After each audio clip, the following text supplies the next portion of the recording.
Shalom Uvracha.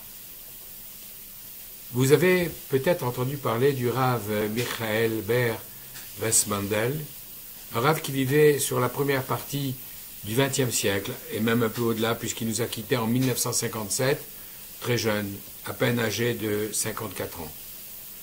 Vous en avez peut-être entendu parler parce que, à une époque où il n'y avait pas encore d'ordinateur, c'est lui qui a jeté les bases de ce qu'on a appelé les codes de la Torah, permettant de découvrir des messages dans ce texte sacré en observant les lettres avec une certaine distance à chaque fois, formant des mots et donc des messages importants.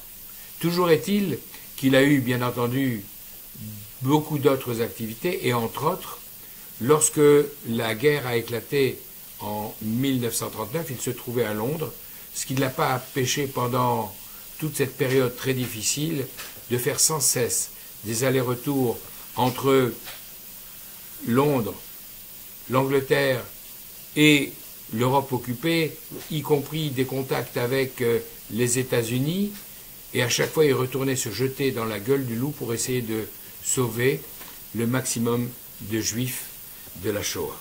Il a sauvé des milliers et des milliers de vies, et il a fini par être lui-même pris avec sa famille en 1944.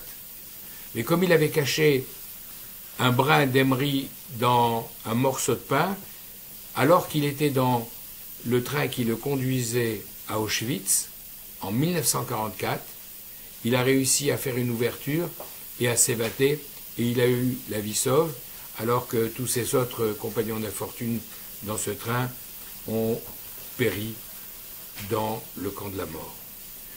Toujours est-il qu'après la guerre, il est parti aux États-Unis et il a fondé dans le quartier de Brooklyn une yeshiva, Nitra Yeshiva, et il est devenu célèbre compte tenu de sa grande érudition et de ses qualités humaines exceptionnelles.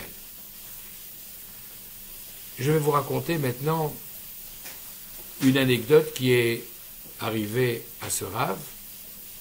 Un jour, il y a deux personnes qui viennent le voir, deux associés, qui avaient brillamment réussi dans les affaires, qui avaient réussi à créer une entreprise très florissante et étaient maintenant à la tête d'une fortune tout à fait respectable. Et ils sont arrivés contrariés devant lui en lui disant « Rabbi, nous avons un grand problème. Son fils comme le mien, nos deux garçons,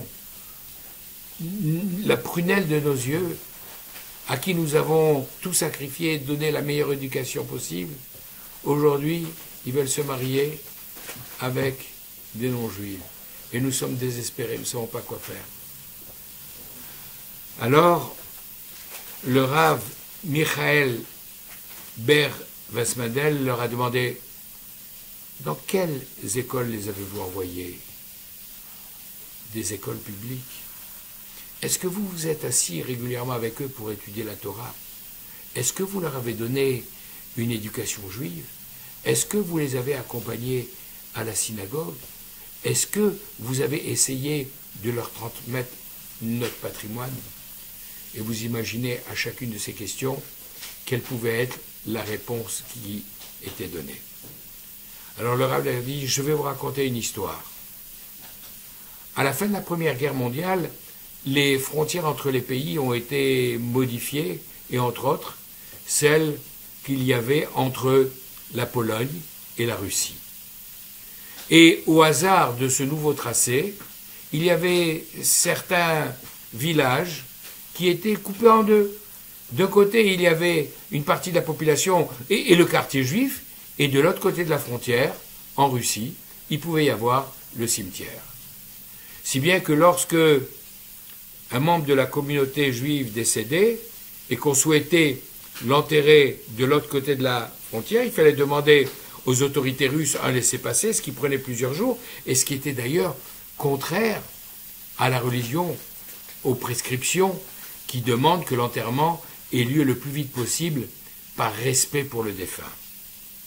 Alors, après plusieurs décès où la situation a été comme ça critique et désagréable, les autorités juives ont réussi à obtenir du consulat russe que finalement la Chevra Kadisha, la société mortuaire chargée de l'inhumation, puisse faire passer le corps très rapidement pour éviter qu'il reste en souffrance pendant plusieurs jours.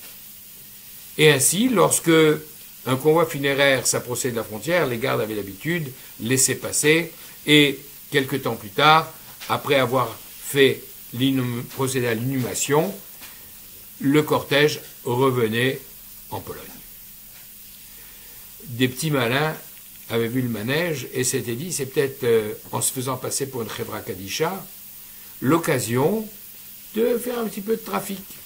Et en se déguisant en membre de société funéraire, en prenant un cercueil, mais en le remplissant de toutes sortes de marchandises interdites, ils arrivaient à la frontière, Chevra Kadisha, société mortuaire, passaient, et donc vendaient leurs marchandises à leurs contacts qui étaient prévenus de l'autre côté, et tiraient de ce négoce un bénéfice tout à fait confortable. Ça a duré un certain temps, mais un jour, un jeune soldat qui était de faction à la frontière leur dit « Stop, arrêtez, qui êtes-vous » Ben, nous sommes la société mortuaire, la Chevra Kadisha. Et qu'est-ce que vous allez faire? Ben, nous allons enterrer quelqu'un, voilà le cercueil, laissez-nous passer comme d'habitude. Il dit, mais je trouve que vous n'avez pas une tête de Chevra Kadisha. Je vous observe depuis un certain temps, et je vois que vous êtes là en train de rigoler, en train de blaguer tout le long du chemin, et juste en arrivant à la frontière, vous avez essayé de prendre un air sérieux, mais j'avais repéré votre manège. Alors, ouvrez-moi le cercueil. Écoutez, vous comprenez, c'est pas possible. C'est un manque de respect vis-à-vis du défunt. La loi nous l'interdit. Vous ne passerez pas si vous n'ouvrez pas ce cercueil. Ah ben écoutez, nous ne pouvons pas demander à votre chef. Ah, vous voulez mon chef? Il appelle l'officier. L'officier vient et lui, pas question de rigoler. Tout de suite, ouvrez-moi votre cercueil, tout de suite. Et là, ces malheureux sont obligés d'ouvrir le cercueil, et au lieu d'un corps, on voit naturellement toutes sortes de marchandises de contrebande.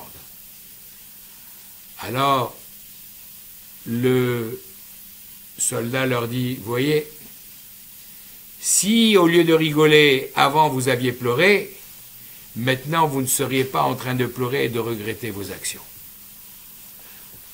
À ce moment-là, le Rav Michael Ber Westmandel se tourne vers les deux personnes qui étaient venues lui rendre visite en lui disant, si avant vous vous étiez préoccupé de faire les efforts nécessaires, quitte à pleurer pour obtenir une éducation juive pour vos enfants, à trouver le temps nécessaire pour s'asseoir avec eux et leur donner cette éducation qui leur fait tant défaut aujourd'hui, vous ne seriez pas obligés de pleurer aujourd'hui.